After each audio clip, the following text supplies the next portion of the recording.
Hello everyone, welcome back to our math class. Today in this video, we are going to analyze the graph of polynomial.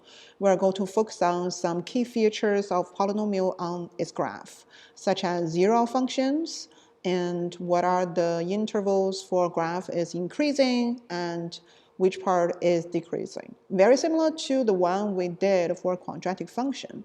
So to help us ready for this topic, we are going to go over some old topics regarding the parabola, which is the graph of quadratic function.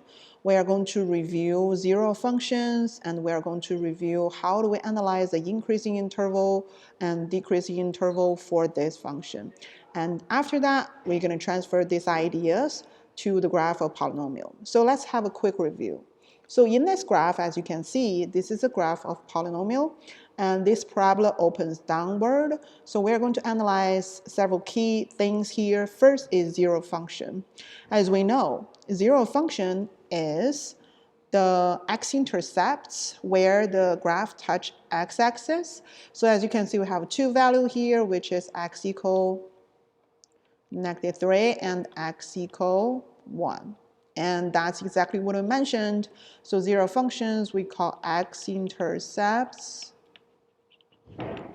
We also call roots towards the equation of the function. We can find the roots of the equation, and just because there's 2 points here, as we know, the y0 as the y value as 0, then when we talk about the equation, so it's actually talk about the solution to the equation. So these are the ideas, these are the alternative names for zero function. They are all equivalent. So for increasing interval is actually talking about the x values and when we check the graph. So first of all, do not forget, when we check the graph, we always look from the left to right. And when we trace a wave, as you can see, the graph actually starting from, if you just check the graph here, so from the left to right, the graph is actually going up. Then the graph actually starting going down, right? So it's actually turning. So this, at this point is turned, then going up, then going down. So the interval or decreasing interval is actually talking about what are the x values matching to the increasing part, what are the x values matching to the decreasing part. So if you check this graph carefully from the axisymmetry, I always say like from the turning point here, this part is going up, right? And this part is going down. So that's why when we graph this, when we analyze this, so as you can see,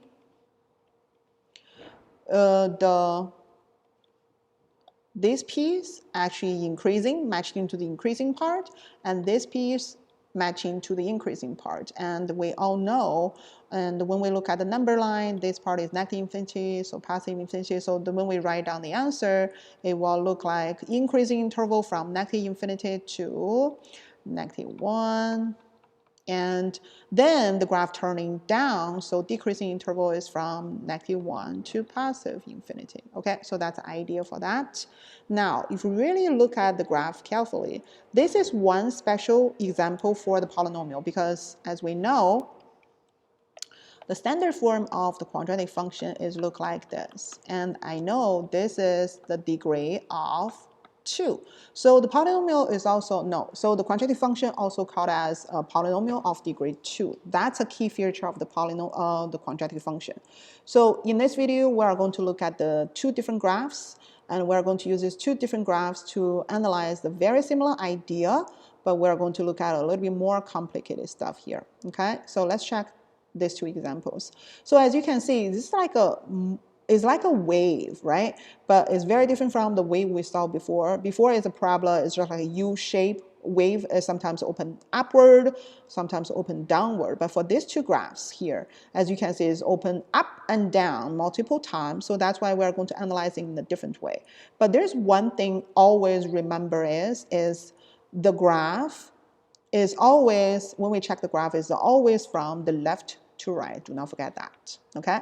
And when we analyze it, when we analyze how the wave goes, we actually coming from the left to right. So if you trace the wave, you'll notice that it's going down And then when we touch this turning point here, it goes up. And then after this turning point, it goes down again, right? So this is how the graph looks like. So we're gonna use arrow to label each piece so it's easier for us to understand. Going down, then going up, then going down again, right? So if we look at the graph carefully, then we can just easily write down the increasing and decreasing interval with other information here.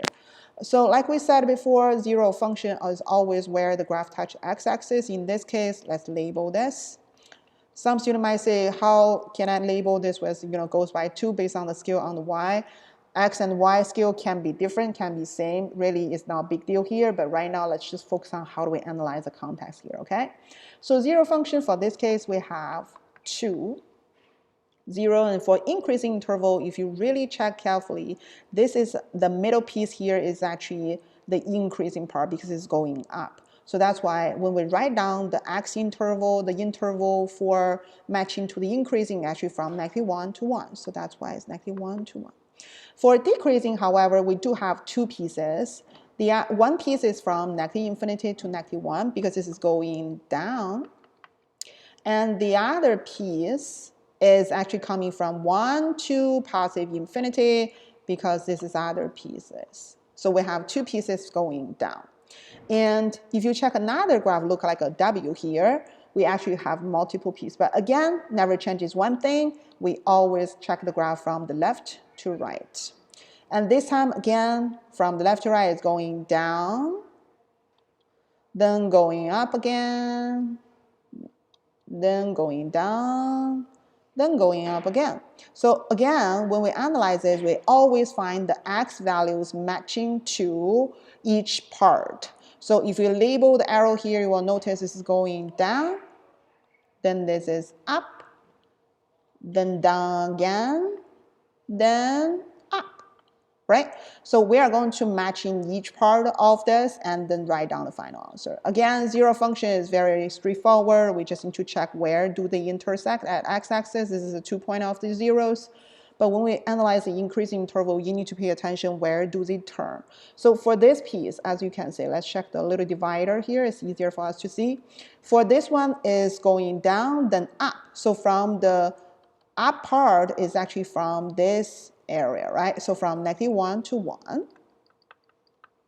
But as you can see, we have another piece here, which is also going up from 3 to positive infinity because the graph will go forever. And for the decreasing, as you can see, we do have 2 pieces here. One is from -infinity to -1 because that's a part the graph is going down. And we do have another piece which is matching to this one from 1 to 3.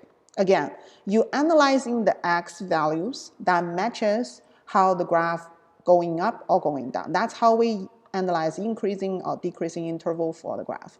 Okay, so that's the 2 examples I just want to share with you.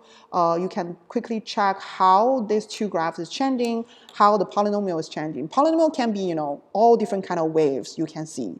But as long as you master this skill and you know how to analyze the graph from different components, then no matter how the graph changes, you will definitely know how to do this. Okay, thank you so much for checking this video with me to study this topic. I hope this video is helpful. Thank you so much. Take care, everyone.